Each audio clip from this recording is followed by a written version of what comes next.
नमस्कार मित्रों, मैं राकेश जैन कृष्णा कंसल्टेंसी में आप सभी का स्वागत करता हूं। आज के इस वीडियो के माध्यम से मैं बताने जा रहा हूं कि जन्म कुंडली की 4 पद्धतियां क्या होती है। क्या मुझे, आपको या आपके परिवार के सदस्य को एक पद्धति से अपनी लाइफ में चलना चाहिए, 2 पद्धति से चलना चाहिए, ये चारों पद्धतियों को हमारी लाइफ में हमें अमल करना चाहिए। क्या रोल रहता है इन पद्धतियों का, उससे पहले मैं आपको एक ग्राफ के द्वारा वर्तमान स्थिति, जो भी ऑल इंडिया के सम्मानीय नागरिक बंधु हैं, उनको हम 3 कैटेगरी में बांटेंगे और 3 कैटेगरी के माध्यम से हम समझाने का प्रयास करने जा रहा हूं कि किनसे भूल हो रही है, किनसे भूल नहीं हो रही है और कौन अनजान है। अन्यथा मत लीजिएगा, अपने आप को समझिएगा, पता कीजिएगा कि आप कौन सी कैटेगरी में हैं, फर्स्ट वाली, सेकंड वाली या थर्ड वाली। यदि आप सेकंड वाली में हैं तो काफ़ी हद तक अच्छी कंडीशन में हैं, लेकिन सेकंड वाली में भी 2 पोजीशन है, उनको भी मैं विस्तार पूर्वक समझाऊंगा। अभी आप यदि मेरे चैनल पर नए हैं तो प्लीज़ चैनल को सब्सक्राइब कीजिए, वीडियो पसंद आने पर लाइक कीजिए और कोई सुझाव हो तो आपके सुझाव का हमें स्वागत रहेगा। चलिए शुरू करते हैं। सबसे पहले तो भारत की सम्मानित जनता को हम 3 भागों में बांटेंगे। नंबर 1, तीनों के परसेंटेज निकालने पर 33 यानी कि 33% रेशो निकलेगा। अब बात करें पहले नंबर की कैटेगरी के लोग, जो कि कुंडली दिखवाने में विश्वास नहीं करते हैं। क्यों? क्योंकि इनके पास वर्तमान में अच्छा बिजनेस, अच्छी जॉब होती है, इनके सारे काम स्वतः होते चले जा रहे हैं, इसलिए इनको लगता है, इसलिए इनने इनकी मेंटेलिटी पे ऐसी आदत डाल ली है कि हमें तो जन्म पत्रिका दिखवाने की और वास्तु विजिट करवाने की आवश्यकता ही नहीं है, या हम इस चीज को मानते ही नहीं है। जबकि इनको करना क्या चाहिए, हमारी सलाह कि इनको वर्तमान में यदि अभी अच्छा समय चल रहा है, फेवरेबल समय चल रहा है, शिक्षा, शादी, संतान, किसी भी मैटर पे रुकावट नहीं आ रही है, लेकिन इसका मतलब ये नहीं कि भविष्य में इनको परेशानी नहीं आएगी, तो इनको भी ज्योतिष विद्या और वास्तुशास्त्र को मानना चाहिए और उसके अकॉर्डिंग उपाय और रेमेडीज करना चाहिए। कैटेगरी नंबर 2, जो विश्वास करते हैं ज्योतिष विद्या पे, अंक ज्योतिष विद्या पे, वास्तुशास्त्र पर विश्वास करते हैं। इसमें भी 2 भाग करें तो 16.5% के 2 भाग हो गए, यानी कि 16.5% के एक कैटेगरी और 16.5% की दूसरी कैटेगरी। तो ये दोनों कैटेगरी समझाऊंगा। उससे पहले तीसरी कैटेगरी में आपको समझाने जा रहा हूं कि जो तीसरे टाइप के लोग हैं, जनता है, वो कंफ्यूज हैं। आधे दिन मानते हैं ज्योतिष विद्या, वास्तु शास्त्र को, और आधे दिन नहीं मानते हैं। उनके विचार दोनों प्रकार के चलते हैं, होता है यार, होता है, वास्तु होता है, ज्योतिष होता है, और आधे दिन चलेंगे जब चंद्रमा कृष्ण पक्ष का रहता है, जब उनके माइंड डाउन रहेगा तो उस दौरान विचार चलेंगे कि अंक ज्योतिष विद्या, वास्तुविद, ये सब बकवास बातें, ये सारी चीजें कुछ भी नहीं होती है। अब दूसरी कैटेगरी पे वापस आ जाए कि दूसरी कैटेगरी में जो 16.5% के लोग रहते हैं, पहले वाले, वो कैसे रहते हैं? तो वो सबसे सफल व्यक्ति रहते हैं। वो सफल महिला हो सकती है, वो सफल पुरुष हो सकते हैं और सफल बच्चे हो सकते हैं। कैसे? क्यों? क्योंकि वो अपने शहर के या शहर से बाहर सम्मानीय पंडित जी, ज्योतिषाचार्य, एस्ट्रोलॉजर या कंसल्टेंट को मान देते हैं, इस विद्या को मान देते हैं, और साथ में उनका मेहनताना देके, उनकी मुंह मांगी फीस देकर और व्यवस्थित तरीके से शिक्षा, शादी, संतान और अन्य मामलों में सही जानकारी पता करके और अपने जीवन में सही दिशा में दौड़ लगाते हैं। और जब इंसान सही दिशा में दौड़ लगाएगा तो 101% फायदा ही फायदा होगा, नुकसान का रेशो बहुत कम होगा। 16.5% लोग पहली कैटेगरी के, पॉइंट नंबर 1, जो फीस देकर शिक्षा, शादी, संतान, जॉब, बिजनेस या अन्य मामलों में पहले से ही पता करके सही मार्गदर्शन पाकर सही दिशा में आनंद पूर्वक जीवन व्यतीत करते हैं। यानी कि आर्थिक रूप से संपन्न भी रहते हैं, जॉब भी उनको या उनके बच्चे को समय पे मिल जाता है और हर काम उनके जीवन में सही दिशा में होने लगते हैं। क्यों?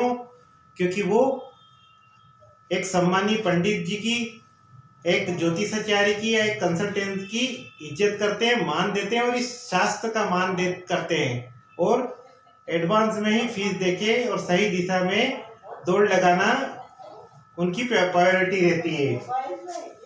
16.5% के लोग जो कि रोजाना सुबह से लगाकर रात को 2 बजे तक Facebook, WhatsApp, Instagram, YouTube, Telegram या अन्य सोशल प्लेटफॉर्म पर पोस्ट पढ़कर या वीडियो देखकर अपने आप को स्वयं एस्ट्रोलॉजर एवं वास्तुविद मानने लगते हैं और तो और संपर्क कर एस्ट्रोलॉजर से, वास्तुविद से फोन लगाकर, व्हाट्सएप पर आधी रात को मैसेज करके और उनको सिखाने लगते हैं कि ये पूर्व दिशा है, ये पश्चिम दिशा है, ये लग्न कुंडली इसे बोलते हैं, ये राशि यहाँ बैठी हुई है, वो ग्रह यहाँ बैठा हुआ है। ये तो हुई ऑनलाइन की बात। अब बात करें ऑफलाइन की, तो 16.5% में ही वो ऑफलाइन वाले लोग भी हैं जो अपने शहर के नजदीक के नियरेस्ट सिटी के पंडित जी, ज्योतिषाचार्य, एस्ट्रोलॉजर, कंसल्टेंट ढूंढते रहते हैं, निशुल्क वाले या कम से कम शुल्क वाले। और उनकी रिक्वायरमेंट रहती है कि कार होना, बंगला होना, बैंक बैलेंस होना, उच्च शिक्षा होना, पैकेज वाली जॉब होना और शादी का प्रोग्राम ग्रैंड होना। लेकिन उनसे फीस का पैसा नहीं छूटता है। तो जब आपकी रिक्वायरमेंट इतनी बड़ी रहेगी और आपकी भावना 51 या 101 की रहेगी, तो सामने वाला आपको ये सारी चीज़ें प्रोवाइड कैसे करवा सकता है? तो आप सबको बदलना होगा। तो इस वीडियो के माध्यम से मैंने बताया कि आप सब कौन सी कैटेगरी में है। तो अपने आप से स्वयं पे पता कीजिए कि आप इन तीनों में से कौन सी कैटेगरी में हैं। ईमानदारी से कमेंट्स में बताइएगा कि आप लोग किस कैटेगरी में हैं। यदि आप बीच वाली कैटेगरी में हैं तो आप बहुत ही अच्छे व्यक्ति है, यानी कि सही दिशा में आप दौड़ लगा रहे हैं जीवन में। आपको समझ क्यों? क्योंकि आपके हाथों में आपका भाग्य रत्न है, क्योंकि आपने फीस दी है तो आपको सही मायने में पता है कि आपका भाग्य रत्न कौन सा है। सही बिजनेस की लाइन आपने चुनी है क्योंकि आपने फीस देके बारीकी से एनालिसिस करवाया है। तो ये तो हो गई 3 कैटेगरी के सम्मानीय लोगों की बात। अब बात करें 4 पद्धतियों की,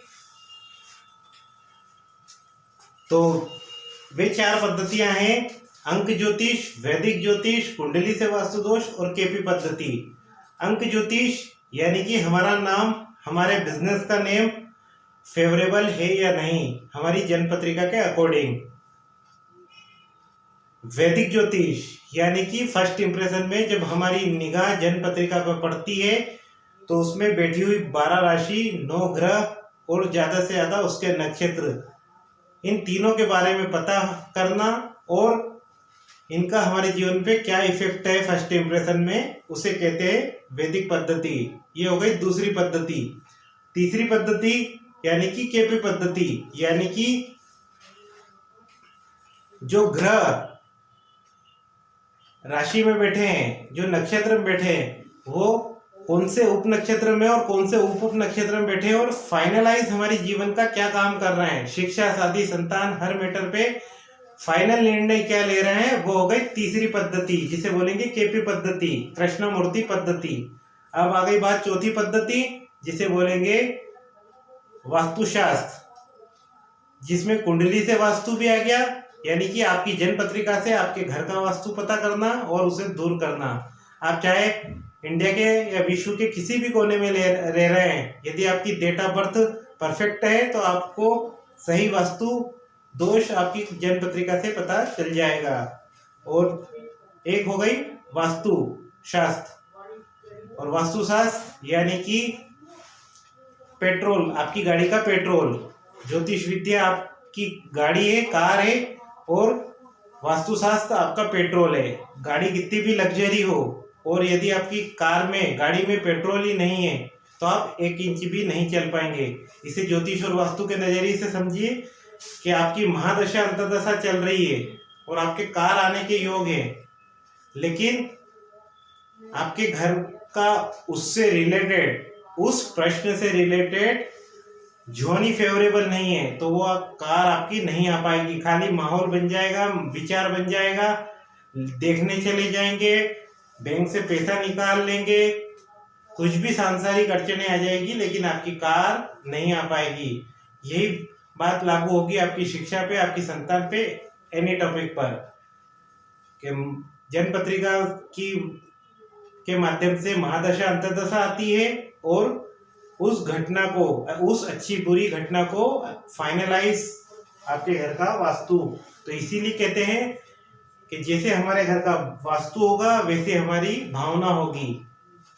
भावना भवन की पुत्री है।